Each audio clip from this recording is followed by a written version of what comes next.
After the sentencing, the defendant clashes with Judge Boyd in a heated exchange. Tension. 3 counts of aggravated robbery. This isn't petty theft we're talking about. 9 years with a deadly weapon finding? That's serious business. But wait, Jacob's not done yet. He's about to take the stand himself. Buckle up, because this isn't your typical courtroom speech. Rise fast. Let's watch what happens. On May 23rd, you entered a plea of no contest to count 1, 2, and 3 to the offense of aggravated robbery. According to the plea bargaining agreement, punishment is to be assessed at 9 years in the prison. There's an affirmative finding of deadly weapon, and the state opposes your application for deferred adjudication. All right, any other witnesses? Well, my client wants to say a few words. All right, if you want to say a few words, I'm going to place you under oath, and the state will have a chance to cross-examine you, which means they'll have a chance to ask questions of you. Yes, Do you wish to be placed under oath? yes, ma'am. I thank you for giving me a chance to talk to you. Sure. Can you raise your right hand? Do you solemnly swear or affirm the testimony you give will be the truth and nothing but the truth, so help you God? Yes, ma'am. All right, you can lower your hand. State your name for the record. Jacob De Leon. All right, defense, do you have any questions? I do. I hope I'm close enough to the mic that the court reporter can hear me. Jacob, you had earlier pled no contest to 3 counts of aggravated robbery. Yes, sir. And you're not contesting those counts, are you? No, sir. You're here. Here's where the courtroom turns into a confessional. Jacob's trauma runs deep: abuse, foster care, and the violent loss of his mother. This is the kind of background that often never sees the light of day in open court. But will it sway the judge? To ask the court for deferred probation. Yes, sir. All right. So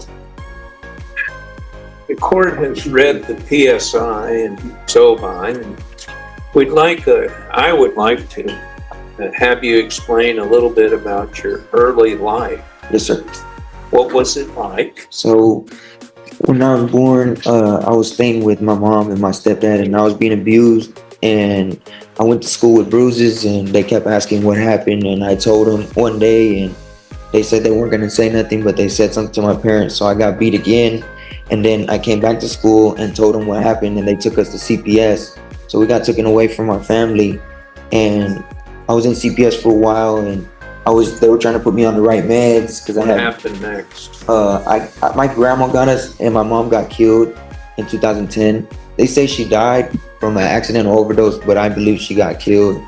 And I just went crazy. I started self-medicating. I didn't know what to do with myself. How old were you then? I think I was about 10, and I just lost a lot of my mind. And I had my grandma, so I was happy. And then I started doing electrical work, and I've been doing electrical work. I don't have a record. I've never been locked up before.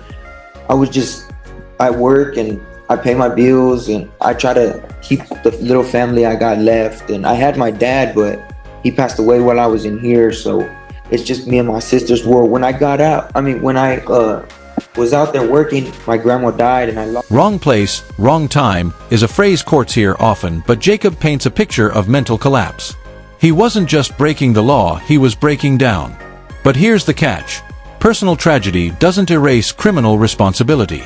So where does justice draw the line? I lost my mind again because she was the only thing that I had left as a parent. When you say you lost your mind, what does that mean? I just started spiraling downhill. I lost my job. I started self-medicating, and I don't really do drugs like that, but I started self-medicating, hanging around the wrong people, and then I wasn't taking my medication. I was going to the doctor before, and I stopped taking my medication. So as a result of that, what happened next? This incident happened, and I was hanging around the wrong people. I can promise you, I'm not that type of person. I don't know what was going through my mind. I was on drugs, and I was self-medicating and wasn't on my medicine. And by the time I realized it, I know I messed up. I went to the Center for Healthcare Services and got help. And what kind of help did you receive? I got all my medications, and they gave me a psychiatrist, and they gave me a counselor, and they started helping me get on my meds. I told them that I messed up and I needed help. So I started looking to try to fix myself, and I just realized I messed up and there was nothing I could do to fix it. So I tried to do better. And Now, you've been in custody for 3 years. Yes, give or sir. take. Where did you spend part of the time? I spent it here, and then I just really needed to go to the hospital. My mind state wasn't in the right state of mind. I was hearing voices. I was just freaking out. I didn't know what to do with myself. I was just losing my mind, and I've been here for 3 years. I've been to lockdown one time for 3 years. I have not had no fights. I'm not an aggressive person. All right, and just so that the record can be clear, the reason why he was at the Bexar County Jail for 3 years is because he was found incompetent and he was sent to the state hospital. Yes, ma'am. That's nothing to do with the 187 District Court keeping him in custody for 3 years. I understand that, Right. Your Honor, and what I was getting at was the next part of the story. As a result of this, you ended up in Vernon, is that correct? Yes, sir. To get help, and I think they helped me with my Tell everything. us what they did. They put me on medication. They gave me anxiety medication, bipolar medicine. They gave me sleeping medicine, and I was hearing a lot of voices at the time. What And medicine? What Seroquel, Boost Bar. They had me on Klonopin. They had me on Zyprexa. They had me on another medication. I don't recall what it was called. What are you on now when you're here? They had me on Boost Bar. They agreed to let me keep taking the Seroquel for the voices, and they give me propranolol for the anxiety and depression, and they also give me Seroquel. Now we're at a turning point. Probation might be on the table, but with strings attached. No contact with kids, mandatory meds, weekly reports. Can Jacob keep it together under pressure, or will the past come back to haunt him? Boost Bar and propranolol. All right. And you understand that mental illness or extreme abuse as a child is not an excuse for doing what you pled to. Yes, sir. I understand that. So why should this court even consider putting you back on the street or back in society? Because I promised I could be a productive member of society. I will do as much time of probation as you want me to. I promise I will not mess up. I just ask if you could please give me a second chance. That's all I'm asking for. I promise you could look at my back history. I'm not that type of person. I just lost my mind because I lost my grandma, and that was the last thing. And all I got is my brothers and sisters now, and my sister just had kids, and I really want to be a part of their lives. Well, the court may restrict you if she were to grant probation or a form of probation from being around children under 18. Yes, sir. I would gladly accept that and do better and finish probation, and then I could see them. I will do right. I will be on my medications. What I'm going to do is go to the Center for Healthcare Services and get help. Even if I am outpatient, I please ask that I can be outpatient. I'm going to go through Center for Healthcare Services by myself, as I want to, because they really help. And I also got a doctor I go to regularly. So I'm going to get on my medications, get on the right medications and do right. I plan on still being an electrician. I know a place that'll hire me as I work for a dentist office. And they'll hire me when I get out. Let me stop you right there. Now, the court could order a mental health not screening, but a program for you to participate in if the court so chooses. Yes, sir. Are you willing to do I that? will gladly go to any programs that they want me to, any classes that I need to. I will show up to everything. I just please ask, can I have one more chance?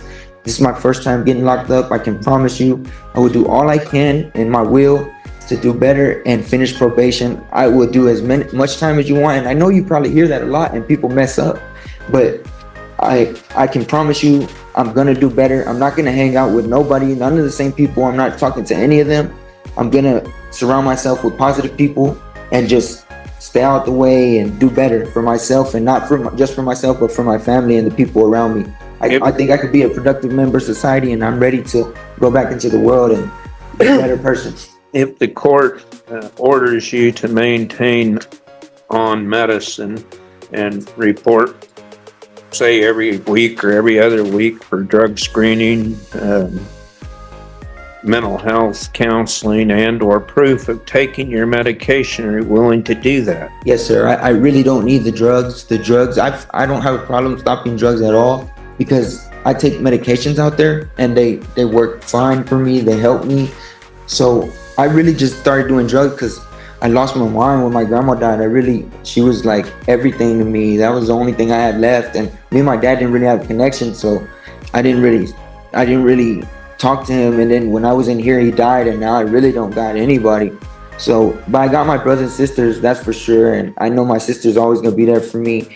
And I think she will help me through this whole situation and in me taking my meds. And I promise I will take my meds. I like taking my meds because they make me feel like a better person. Honestly, after I got back from the hospital, I feel so much better. I feel happier. This is Jacob's final pitch. The tone, raw, desperate, real. But let's be honest, how many times has the system heard, "I promise I'll change"? The judge isn't just weighing words. She's measuring risk. And the stakes? Up to 99 years. I'm not hearing the voices like I was. I feel like a better person. Like I said, I have not been in no fights since I've been here the whole time. I'm not an aggressive person. I don't cause problems. I try to stay out the way.